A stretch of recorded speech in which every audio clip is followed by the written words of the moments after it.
Ah, Om Swastiastu, Assalamualaikum warahmatullahi wabarakatuh. Salam Namo Buddhaya, salam kebajikan, salam sejahtera untuk kita semua. Perkenalkan, saya Putu Anatusta Adiputra. Saya adalah dosen di Departemen Ilmu Bedah, Fakultas Kedokteran Universitas Udayana, Rumah Sakit Prof. Ngurah, dan saya berada di Divisi Bedah Onkologi. Adapun riwayat pendidikan saya adalah SD di SD nomor 6 Dohpuri, lulus tahun 1987, SMP di SMP Negeri 1 Denpasar, lulus tahun 1990, kemudian SMA di SMA Negeri 1 Denpasar, lulus tahun 1993, kemudian melanjutkan di Fakultas Kedokteran Universitas Udayana, lulus Sarjana Kedokteran tahun 1997, dan lulus dokter tahun 1999.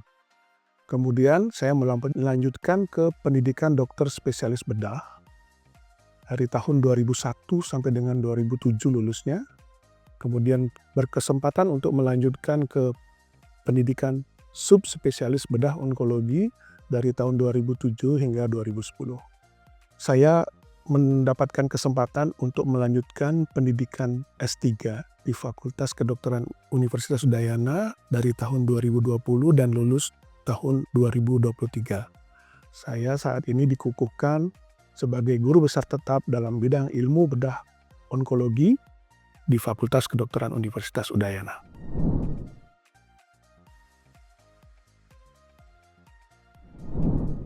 Judul orasi ilmiah saya adalah menjawab tantangan peran ahli bedah onkologi di era precision medicine, artificial intelligence, dan organ oriented.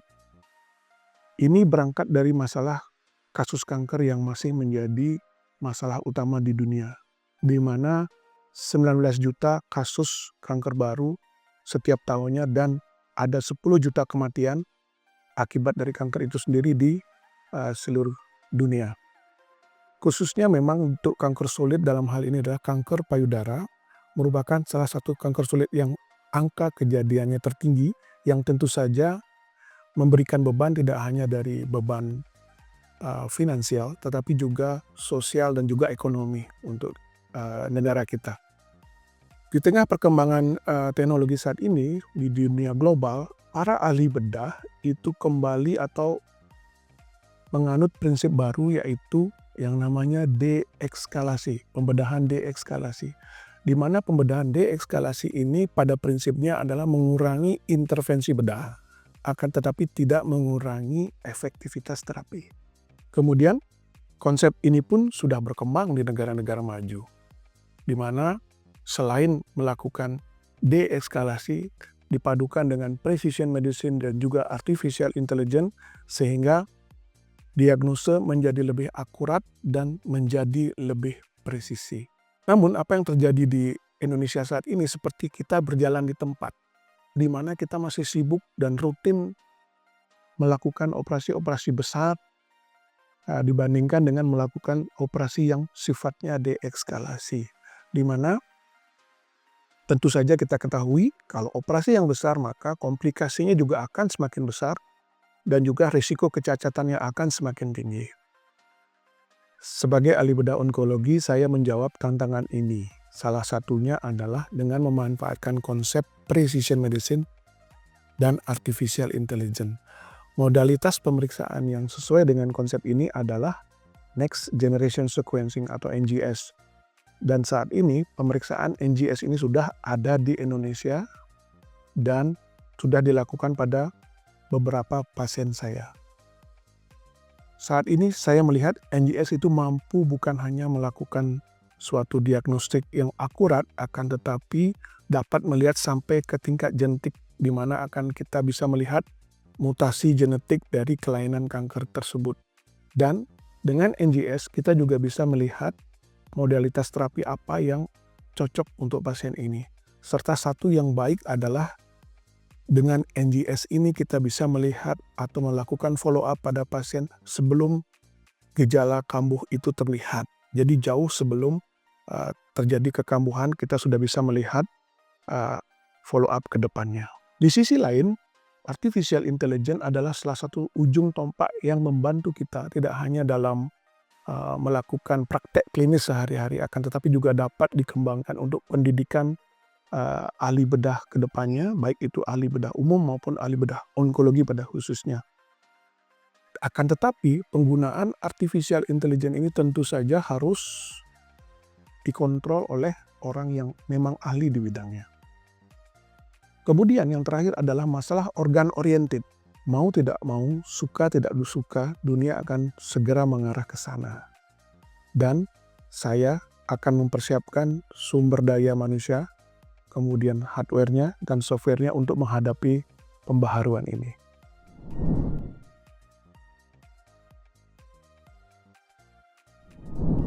Besar harapan saya perkembangan teknologi yang ada saat ini dapat diimplementasikan pada penanganan kanker di Indonesia, khususnya kanker sulit. Dalam hal ini yang merupakan bidang saya adalah kanker payudara. Saya juga berharap hasil-hasil penelitian saya selama ini yang berlandaskan pada translational research yang bila dikombinasikan dengan artificial intelligence merupakan suatu bentuk precision medicine yang tentu saja akan meningkatkan luaran pasien kanker yang saya tangani.